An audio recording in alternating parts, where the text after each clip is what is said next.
yung pinakamalaki, 9 billion pesos in a span of 3 years, or some form of corruption in awarding the contracts to contractors who are not capitalized adequately. Paano ka nagkaroon ng lisensya? Paano ka naging quadruple A? At lalong mahalaga, paano ka nasama sa 15? Baka hindi ka makauwi sa araw na ito, nagsisinungaling ka na naman eh. Aartihin mo kami, sasabihin mo, hindi ka pa nagumpisa ka isang hardware. Ngayon, meron ka ng quadruple. Yes, Mr. Chair. Oh, ilang project ang na-execute mo na? Marami na eh. O kanina sinabi mo, hindi ka pa nakapag-umpisa eh. Meron akong hawak na martilyo rito, sinasabi ko sa'yo. Huwag kang tatawa-tawa kasi hindi nakakatawa ito ha.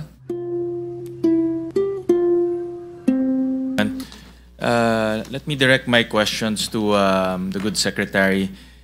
Secretary, rini-review namin yung mga contractors sa project na isiniwalat ng ating Pangulo nung nagkaroon siya ng press con. At i-flash ko lang po sa screen yan. Ito po yung isiniwalat niya, 15 contractors, iba't ibang projects, iba't ibang bilang ng projects, tapos halaga po ng projects. Yung pinakamalaki, 9 billion pesos in a span of 3 years.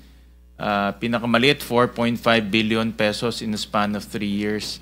Itong mga contractors na ito, Mr. Secretary, sino po ang nagre-review kung sila ay may sapat na kapital, may sapat na kakayahan, meron silang experience, dahil ang lalaking proyekto ho to eh. Hindi ito maliliit na proyekto. Biro mo, isang contractor, number 1, Legacy Construction, 9 billion. Kung i-divide ho natin yan per year, that's about 3 billion per year ang kanyang kontrata. No? So, sino ho ang nagre-review ng capability and capitalization of these companies? Your Honor, I think the licensing of these companies will come from PICAB po, yung Philippine Contractors Accreditation Board. So they have to have a valid license. Correct. Then, okay. Then we look into their experience and technical capability. The third is actually we have to look into their NFCC or net financial contracting capacity. And all this actually, Mr. Chairman, is actually the basis for them to pre-qualify to bid. If they pass all these three parameters or requirements, then they would be allowed to bid in any project. But who determines at least the minimum capitalization of a company to be eligible for a project or a group of projects? Kasi like for example, in number 1, in 9 billion, if you divide this into 3 years, that's 3 billion a year. So who determines, sino po ang mayroong responsibilidad na kaya niyang gumawa ng project 3 billion in 1 year? Our bids and awards committee will be the one to scrutinize actually the That's at the district level, at the regional level, anong pong level? Whoever is implementing the project, Your Honor. Like ito ho, sa mga flood control, sino ho ang anong level ho? Bids and awards level, kasi alam ko meron ho kayong iba-ibang back, di ba? Yes, merong district, merong regional, merong central. So saan ho itong mga project na ito, saan ho ito ini-evaluate? Wherever the project is lodged, Mr. Chair. District or regional? District kung district po yung nag-implement, region kung region yung nag-implement, and national. I'll show next slide po kasi tinitignan ho namin. Like for example po itong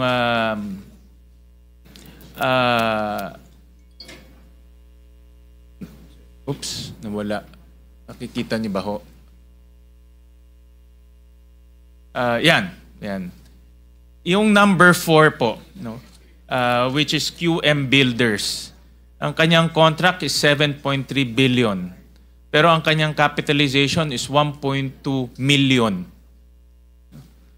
Paano ho nangyari na nakakuha siya ng kontrata, 7.3 billion? Assuming divided natin per year yan, 1.5 billion a year.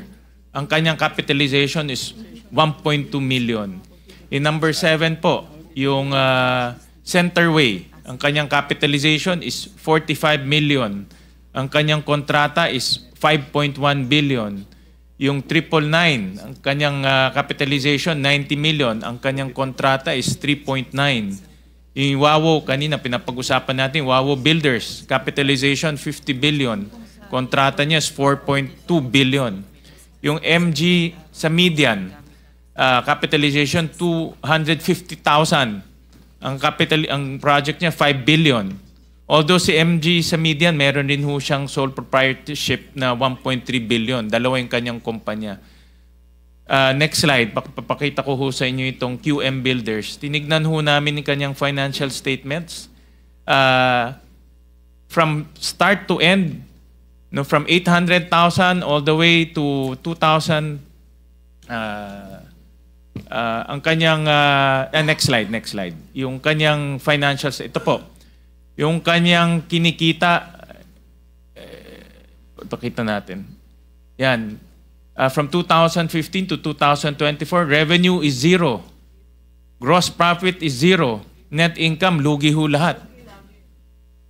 So paano ho siya nakakuha ng 7.3 billion na never ho siya kumita ni isang sentimo at ang capitalization niya 1.2 million pesos? Or ang paid up. Ito, isa lang to. No? Mayroon pang mga iba ho dyan na tinitignan ho namin. So, paano ho nagkaroon ng ganitong contractor na nakakuha ng napakalaking kontrata? Your Honor, as I am informed, actually yung capitalization is actually for the company. Yes, I know. Yeah, the company. But in the process of pre-qualification, for Your Honor, yung net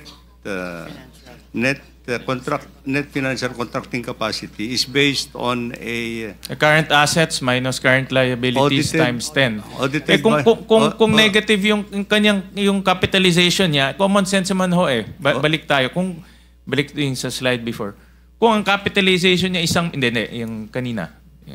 Kung ang capitalization yan, titignan nyo ho, 1 million lang ho, kahit i-minus nyo pa ho yung current liabilities niya, hindi ho siya talaga aabot ng 7 billion. Ito official statement ho ito, nakuha ho namin sa SEC. So ang punto ko ho, meron ho talagang mga tao na linalaro po yung pre-qualification stage. Mr. Chair, with the Yeah, go ahead. permission of Senator Gatchalian, Mr. Chair, pwede malaman from Secretary Bunuan kung sino itong QM? Sinong tao ito sa likod ng QM? Sino may-ari nito? QM Builder. Kasi grabe naman, puro red yung pinresent ni Senator Gatchalian. Tapos, paano nakakuha ng ganitong kalaking kontrata? Gusto ko lang malaman po for the benefit of our people na nanonood ngayon. Sino po yung QM? QM Builders, on my record, Your Honor, is actually managing officer here is Mr. Alan Kirante Kirante? in Cebu. Cebu? Yes. Andito ba? Mr. Chair? Ito.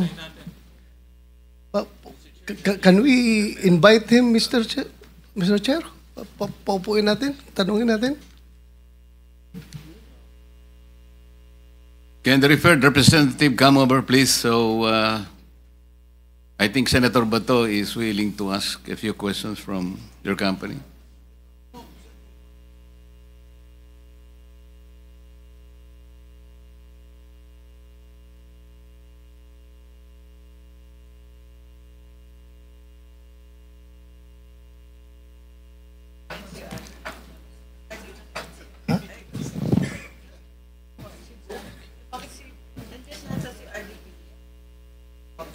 Public work. Director General, I think you have to administer the oath of the representative from this construction company.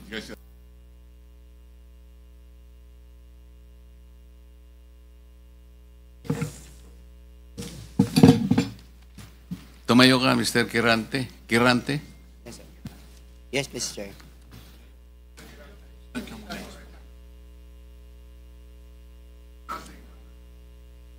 I will.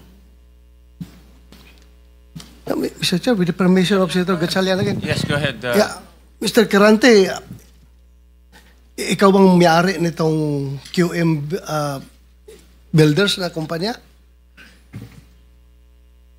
Yes, Mr. Chair. Yung present ni Senator Gatchalian na puro pula, puro logi, can you comment on that? Nagtataka ko, Mr. Chair, kung saan magaling yung information kasi ang QM Builders, nag-upisa tayo sa 1992 as a dealer of hardware and construction materials. Tapos, nung 2003, nag-venture tayo sa construction business. To make it short, pinakita, ano ko na lang.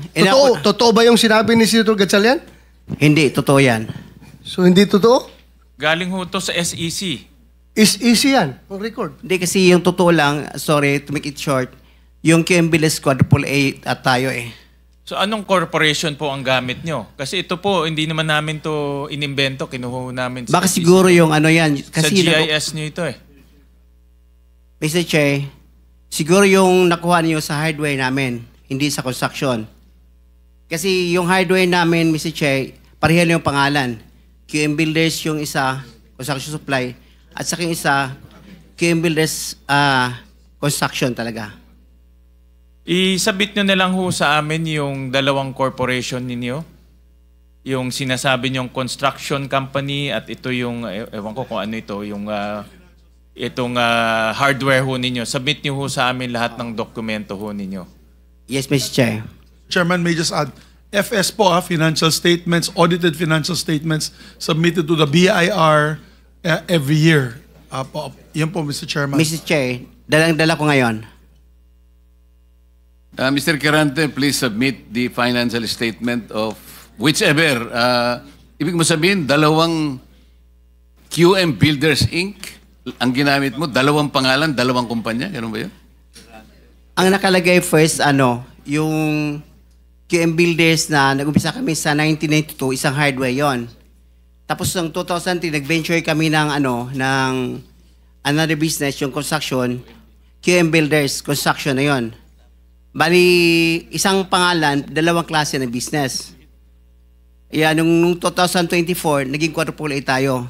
Kaya, sa tingin ko, mali. Kasi yung NFCC namin, 40 billion ngayon. Kaya ngayong kuha naming project is only, wala nga 10% sa project namin nakuha per year.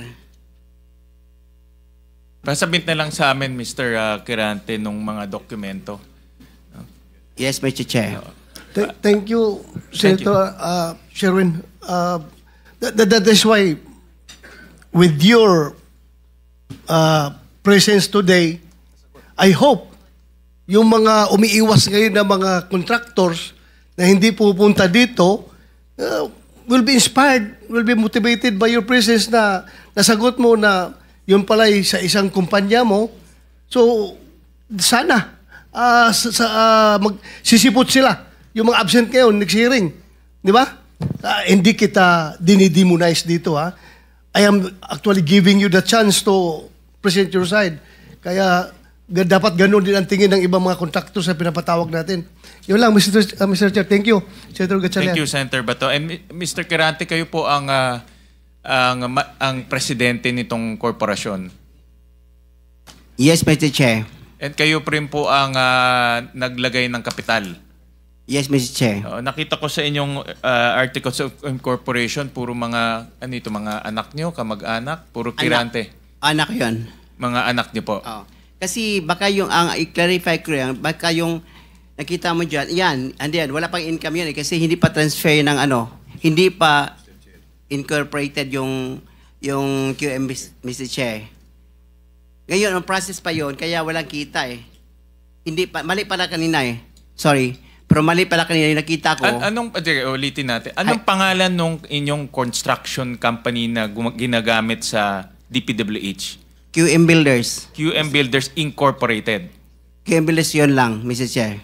Sole proprietor yun. Yes, yes. Sole proprietor yung inyong corporation. Inyong ginagamit sa DPWH.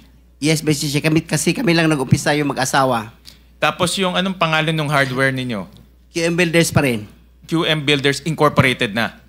Hindi pa. Hindi Ito pa yung rin. construction is, Mrs. Chair, yun gusto namin gawing incorporated para yung halimbawa yung experience bilang contractor ma-inherit sa halimbawa yung surviving years. Halimbawa kung may mangyari sa akin, yung experience ma-inherit sa amin. So itong QM Builders Incorporated, sa inyo ito, Hindi di ba? pa, yes, Mr. Chair, sa atin, pero hindi pa activated yan. Kaya walang kita. So hindi nyo pa ginagamit to sa Hindi pa. pag-bidding? Hindi pa. Okay, sige po.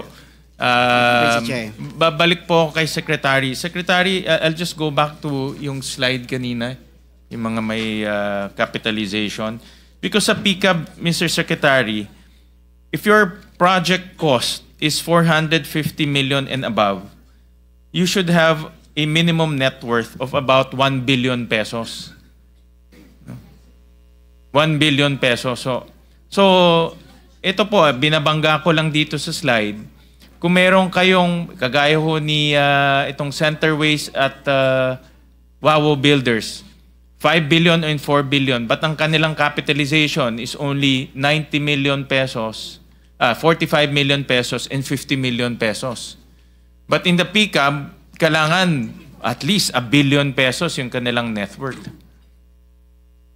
So paano ho, ang tanong ko, paano ho nakakapasok yung mga ganitong, based on the PCAB, hindi po galing sa akin ho to, based on the PCAB, undercapitalized yung company based on the project na nakukuha nila? Can we just check a little bit, Your Honor? See, I will just try getting the data for Wawaw. I mean, yung Wawaw. Yeah, ganito na lang, Mr. Secretary, not to so that not to belabor. Submit to us who are the entities who approved or awarded those contracts. Exactly saan? Is it at the district level? Is it at the regional level? Yes, Your Because Honor. in my opinion, based on tingnan ho, pag ang kontrata, allowable ranges of contract cost 450 million. Next. Net worth. Dapat ang kanyang yung capitalization niya, 1 billion and above. So in other words, kung gagawa ka ng proyekto na 450 million ang cost, dapat ang inyong capitalization is 1 billion and above. Ang next will be 180 million as AAA. Pero meron tayong mga contractors kanina na ang capitalization 90 million, 50 million. So undercapitalized siya. So nag-award, ang punto ko ho, nag-award ho ang DPWH ng kontrata sa mga corporations na undercapitalization based on the PCAB. We Table. will submit all this, Your Honor. Submit to us the exact names. Yes, Your Honor. Because this is the Committee on Blue Ribbon Accountability, so we need to know sino exactly yung mga taong nag-award because we want to see accountability. Yes, Your Honor. Yun ang gusto ho namin malaman. Dahil nga, kung undercapitalized siya, obviously, yung project, papalpak ho talaga. Titipid siya. Yun yung napakita kanina na maampaw na project. Walang bakal, buhangin linalagay.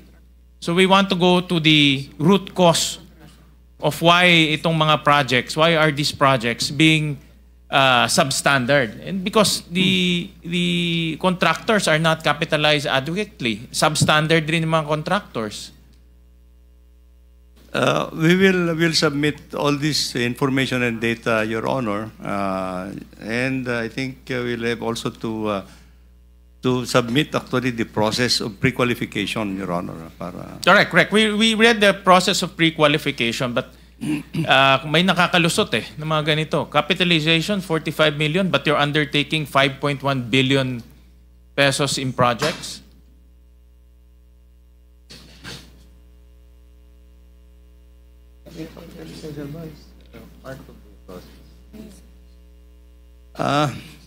That's why we're going to explain, Your Honor, because as I understand, I think the capitalization is for the company in itself. Yes, But, I know. And I But think the capitalization is also linked to the NFCC, yung net financial contracting capacity. yes, Your Honor, the net contracting capacity is to be based on the audited financial statement by the BIR. By the BIR, they have to issue that net NFCC. So that is the only basis of the document that we use actually. That has to Well, be submitted. in my opinion, there is some form of I think collusion or some form of corruption in awarding the contracts to contractors who are not capitalized adequately. That's the point I'm trying to make. Yan ang aking punto. We'll look into Dahil ang this. gusto na, kung bilyon ang iyong kontrata, dapat yung capitalization mo rin malaki. Para kaya mo tapusin at hindi ka magtitipid. Kaya nga doon po sa mga nakita naming news reports, marami rin ho nagsasabi doon na delay ang project, napupush yung project na mahaba, no? At hindi ho matatapos yung project kung kulang ho sa kapital yung corporation. So just submit to us yung detailed documents together with names and personalities of these entities that I showed. Itong 5 entities na na-mention ho namin. We will do that, Your Honor. Thank you, Mr. Chairman. Okay. Mr. Quirante, sabi mo kanina, hindi pa nag-umpisa yung QM Builders as a contractor? Yes, Mr. Chair. Hindi ka pa nakagawa ng project? Hindi pa kasi yung nag-asawa ko ng 1991, nag-upisa kami sa hardware. Yung maliit na hardware, nagtitinta ng bambo, mga ganun mga nipa. Bakit nasama ka sa 15 contractors sa listahan ng Pangulo? Kanina tinatanong ko, wala bang kukontra dito sa sinabi ng Pangulo na 545 billion worth of flood control projects ay ito lang mga 15 contractors ang nakakuha, kasama ka, QM Builders. Nandiyan ka pala, bakit hindi ka kumontra? Ba't ngayon sinasabi mo, hindi ka pa nakapag... Asensya na, Mr. Chair, kasi medyo nahiya ako. So sinasabi mo, mali ang Pangulo with respect to your company? Yung data is mali Kasi ang totoo, yung 414 projects na nakuha sa QM, totoo lang is only 86 projects. Mr. Chair. Teka muna, sabi mo hindi ka pa nakapag-umpisa Ano yung sinasabi mong project? Ano ko lang siguro, bagitin ko lang. Noong 2003, nakalisensya na kami sa pickup, only category D. Hanggang noong 2024, naging quadruple A na tayo. Pero dumaan pa kami ng single A noong 2011 hanggang nag-triple A tayo ng 2017 hanggang naging quadruple A tayo ng 2024. Mr. Secretary, naiintindihan mo ba yung sinasabi niya? Sabi mo hindi ka pa nakapag-umpisa ng project. Paano ka naging quadruple A? Ano ko lang, Mr. Che, yung sinasabi kong 1992 is hardware pa yon. Yung nakita niyo yung hardware. Hindi natin pinag-uusapan yung hardware mo. Ang pinag-uusapan natin, flood control projects. Tinatanong ka kanina, sabi mo, hindi ka pa nagkapag-umpisa ng flood control projects. Paano ka nagkaroon ng lisensya? Paano ka naging quadruple A? At lalong mahalaga, paano ka nasama sa 15? Gumawa ka na ng flood control project. Gumawa na tayo ng flood control project. O ngayon gumawa ka na naman. Ano ba talaga yung totoo? Baka hindi ka makauwi sa araw na ito. Nagsisinungaling ka na naman Ang sinabi ng Pangulo, kasama ka sa 15. Tama, Mr. Huwag Che. mong mamaliitin ito. Bagatas dito, aartihin mo kami, sasabihin mo, hindi ka pa nagumpisa ka isang hardware. May problema dito Ano na yan, history lang yung sinasabi ko, Mr. Che. Ano na yung totoo? Yung totoo, may lisensya na tayo na quadruple A ngayon. O ngayon nga, Ngayon, meron ka ng quadruple. Yes, Mr. Chair. Oh, ilang project ang na-execute mo na? Marami na eh. O kanina sinabi mo, hindi ka pa nakapag-umpisa eh. Meron akong hawak na martilyo rito, sinasabi ko sa'yo. Mr. Chair. Huwag kang tatawa-tawa kasi hindi nakakatawa ito, ha? Mr. Chairman. Dito lang nagsisinungaling ka na eh. Mr. Chairman, if I may. Yes, Mr. Mukhang Senator. nahihirapan kasi si Mr. Quirante mag-explain. Tama ba to? Ang sabi mo kanina, hindi ka pa incorporated at ngayon incorporated ka na in 2024. Yes. No, Okay. no. Hindi rin. Yung incorporated, hindi, yung on process pa yun, hindi pa namin na ano yun, na-approve. So lahat ng project na ginawa mo, sole proprietor. Yes, Your Honor. So nakapag-project ka na. Yes, Your Honor. Ano yung sinasabi mong hindi ka pa nagsisimula or hindi mo pa nagagawa? Yung incorporated, kasi hindi pa na-approve yung ano namin, hindi pa naman na-practice, hindi pa na-transfer from sole proprietorship into... So kaklaruhin ko lang, marami ka ng project at tama na isa ka sa top 15, correct, Mr. Quirante? Yes, Your Honor. Pero hindi ka pa incorporated. Hindi pa. Yun yung sole pa rin. sinasabi mong hindi ka pa incorporated. Yes, Your Honor. Yun yung binabanggit niya kanina, Mr. Chairman. Malabo pa rin eh. Mr. Secretary, tumatanggap ka ng isang sole proprietorship na mag-undertake ng flood control? Well, Mr. Chair, actually, he has the pickup licensing. His Paano siya license- nagkaroon ng pick-up license as a contractor? He has the a pickup license. Paano ka Accredited. nakakuha ng pick-up license, Wala pa Mr. nung, Quirante? wala. Sole proprietorship ka lang? Yes, Mr. Chair. Kailan mo nakakuha yan? 2003. Hanggang nag-upgrade tayo sa 2007, naging B tayo. Hanggang 2011, naging A tayo. Yung 2017, naging triple A tayo. ano yung net financial contracting capacity mo as a sole proprietorship? 40 billion, Mr. Chair. 40 billion? Yes, Mr. Chair. Yung financial statement mo, padala mo sa amin.